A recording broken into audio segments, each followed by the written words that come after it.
जे जे बर के दोष बखाने, ते सब स्यु पहि है अनुमाने। जो जो मैंने दोष बताया है वो सब हमने देखा शिव जी के पास है। और जो विबाहु शंकर सन होई, दोषहु गुण सम कह सब कोई। और जो शंकर जी से अगर इनका विवाह हो जाता है तो जो दोष है उनका दोष भी गुण होता है। शंकर जी के अंदर जितने दोष हैं वो गुण हैं सब, लेकिन सांसारिक रूप में वो दोष माने जाते हैं, लेकिन वो दोष नहीं है, वो उनके सब गुण हैं। जिस प्रकार क्षीर सागर में विष्णु भगवान नाग की सैया पे लेटे रहते हैं, विषधर रहता है, लेकिन विष उनके अंदर व्याप्त नहीं होता है, वो उनका शुभ होता है।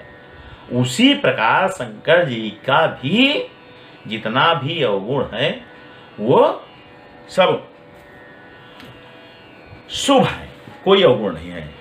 शुभ यारु अशुभ सलिल सब बहाई, सूर सरी को अपुनीत न कहई। शुभ और अशुभ, सलिल माने जल, गंगा जी में शुभ और अशुभ कार्य दोनों होते हैं। तर्पण भी दिया जाता है, सैया जलाई जाती है, उसकी भी राख फेंकी जाती है, फूल फल भी फेंका जाता है, पूजा भी किया जाता है बैठ करके। तो शुभ और अशुभ,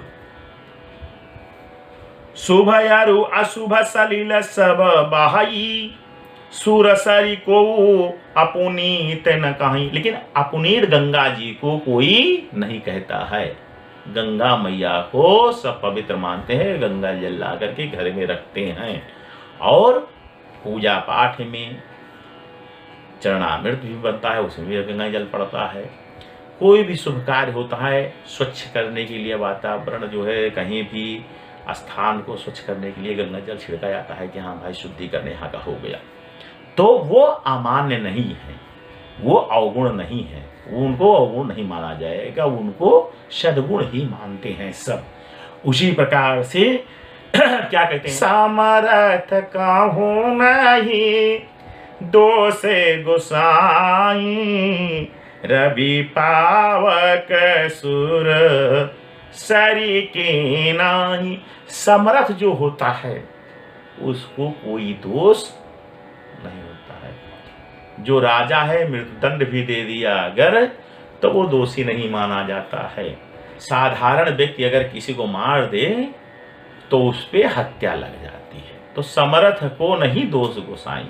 जिस प्रकार से अग्नि में अच्छी चीज भी जलती है और बुरी चीज भी जलती है, दोनों चीज को, जैसे सोना तपा करके बन जाता है, उसी में बहुत चीजें ऐसी हैं जल जाती हैं, स्वाहा कर देता है। लेकिन दोष अग्नि का नहीं होता है। अग्नि बिना, अग्नि हवन के समय भी वही प्रज्वलित की जाती है, वही चिता में भी लगाई जाती है अग्नि, तो उसको दोष नहीं होता है। तो उसी प्रकार से शंकर जी का दोष कोई नहीं है। जो असी हेसी सा करहि नर, जड़ अविवेक अभिमान, पर ही कलप भरी नरक महू, जीव की से समान। इन सब पर अगर कोई शंका करता है तो नरक का भागी होता है। गंगा मैया को कभी अशुद्ध नहीं कहना चाहिए, कभी ये नहीं कहना चाहिए कि गंदा है, हाँ ना, ये शब्द नहीं निकलना चाहिए, कभी नहीं निकलना चाहिए। गंगा मैया हमारी पवित्र है, जगजननी। सूर्य भगवान, सूर्यदेव हमारे समस्त प्राणियों का जीवन रक्षण करने वाले हैं, पालन पोषण करने वाले हैं। अग्निदेव भी उसी प्रकार से, उसी प्रकार शंकर भगवान है, उसी प्रकार श्री हरि हैं, उसी प्रकार श्री रामचंद्र जी हैं कि इनके चरण में जा करके वंदना करिए और कभी मन में ये पाप मत लाइए कोई भी कि ये ऐसे हैं, इस प्रकार क्यों जंगल में घूम रहे हैं, अरे ये राम जी होते नहीं। हमारे राम जी हैं, शंकर भगवान हैं, पार्वती जी पार्वती हैं। वो सारी सृष्टि को जानते हैं, सबका कल्याण करने के लिए वो यहाँ पे इस पृथ्वी पर जन्म लिए हैं। ये माता जी भी बार बार जो इन्होंने अपना शरीर त्याग किया इन्होंने पूरे संसार को माया मोह से ज्ञान कराने के लिए, ज्ञान से खोलने के लिए करा है कि देखिए ये कार्य किया जाएगा तो इसका अर्थ ये है, इसलिए इन्होंने ऐसा किया, रचना रची, खेल खेला सब। बाकी उन्हीं का आज उदाहरण दे करके सब अगर उनके ही थोड़ा सा भी सदमार्ग पे अगर कोई चलता है, सही रास्ते पे कोई चलता है, सत्य को पाना बहुत कठिन है। असत्य का तो नैया खूब चलती है, लेकिन सत्य के रास्ते में बहुत रोड़े आते हैं, बहुत कठिनाइयां आती हैं। लेकिन पर्वत जो होता है दिखाई पड़ता है बहुत ऊंचा पर्वत है, लेकिन जहां पे सत्य है और वो पर्वत भी बहुत छोटा हो जाता है। इसलिए कि सत्य रास्ते पे चलने में दिखाई तो पड़ेगा बहुत कठिन रास्ता है, लेकिन बहुत सुलभ हो जाता है। हरि की कृपा, जा पर कृपा राम की होई, और ता पर कृपा करे सब कोई। जब राम जी की कृपा जिस पर होती है, सत्य का सहारा लेके चलता है, उसका अमंगल कभी नहीं होता है। तो क्या कहते हैं, इच्छित फल बिन शिव राधे, लाहई न कोटि जोग जप साधे। अस कही नारद सुमिर हरि, गिर जहि दीन है आशीष। हुई है यह कल्याण अब संशयित जहु गिरीश। तो इस प्रकार कहकर मुनि ने उनको आशीर्वाद दिया और कहा मन में संशय न लाओ, भ्रम न लाओ। इसीलिए कह रहे हैं कि ऐसे लोगों के प्रति कभी मन में संशय नहीं लाना चाहिए, भाग्य भागी मत बनो।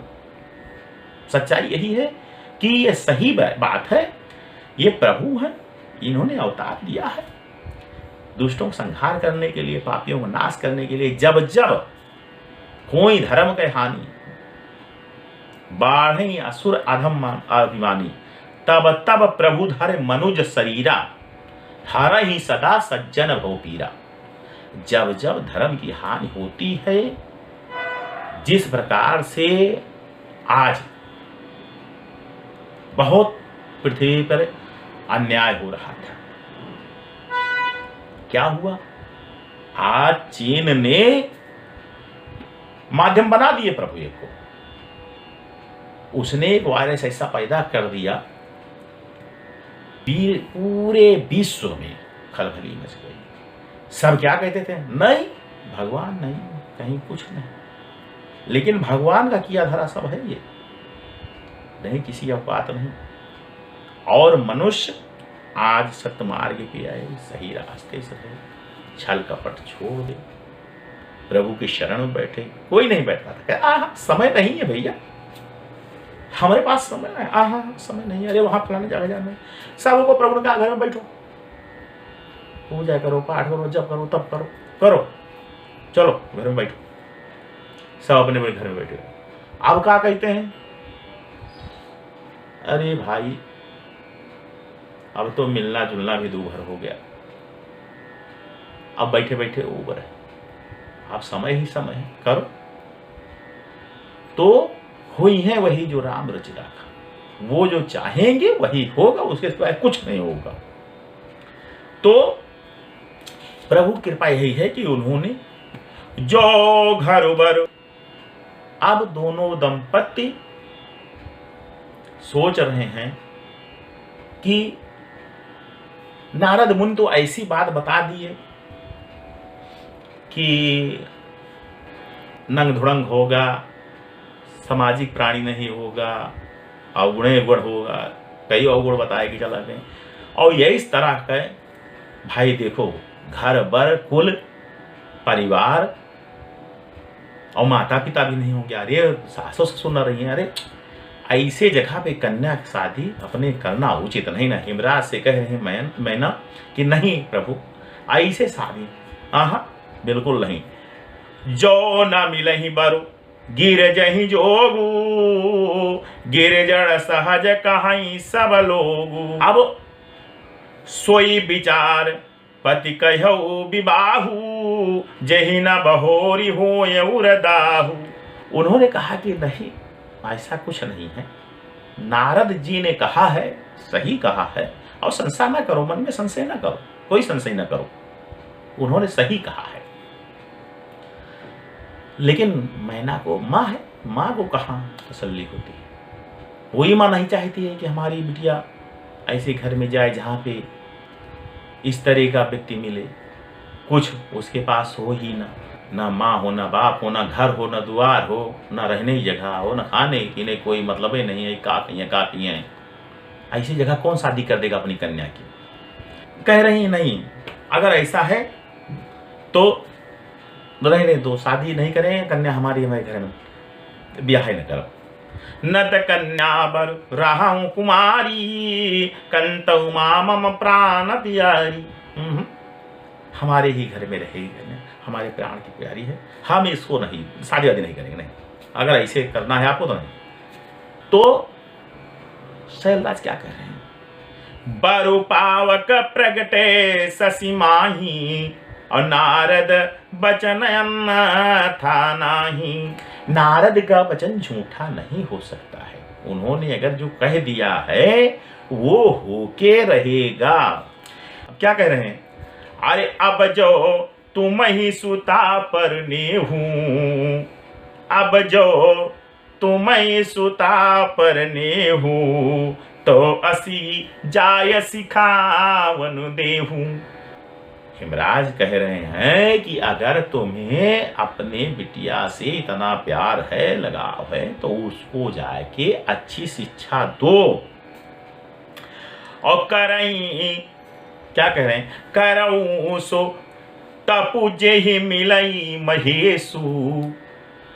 उससे कहो कि पूजा पाठ जब तब ऐसा करे। करें सो तपु जेहि मिलई महेशु, आन उपाय न मिटई कलेशु। तो कह रहे हैं कि अगर तुम उसका कुशल चाहती हो, भला चाहती हो, तो उससे कहो कि जा करके पूजा पाठ और जप तप करे, जिस तरह से उसका भला हो। और बारही बार ले तिउर लाई, गद गद कंठ न कछु कही जाई। अब वो माँ है, कैसे कह दें, उनका कंठ भर आ रहा है, आंख में आंसू आ रहे हैं कि बिटिया से कैसे हम कह दें कि हाँ बिटिया, तुम्हें ऐसे घर में हम भेज रहे हैं, तुम जब तब करो कि वही मिले। अब हम कैसे कह दें, किस मुंह से कह दें। और बारही बार लेती उरलाई, गद गद कंठ न कछु कही जाई। और जगत मातु सर्वज्ञ भवानी, मात सुखद बोली मृदुवानी। अब वो तो जगत जननी है, सब जान रही हैं। तो मुस्कुरा के बोलेंगे, मैया क्या बात है, काहे के लिए तुम दुखी हो, आप क्या दिक्कत है। तो क्या कह रहे हैं, सुनहि मात मैं दीखयस सपन सुनावऊं तोय, सुंदर गौर सुविप्रवर अस उपदेश हुमुई। तो क्या कह रहे हैं कि हे माता, मैंने एक सपना देखा है, बहुत सुंदर सपना देखा है, अभी हम आपको कहिए सुनाए। तो करही जाई तपु शैल कुमारी, नारद कहा सुसत्य विचारी। नारद जी ने कहा कि शैलराज पे, शैल पर्वत पे जा करके तप करें, पूजा करें, ये हमने सपना देखा।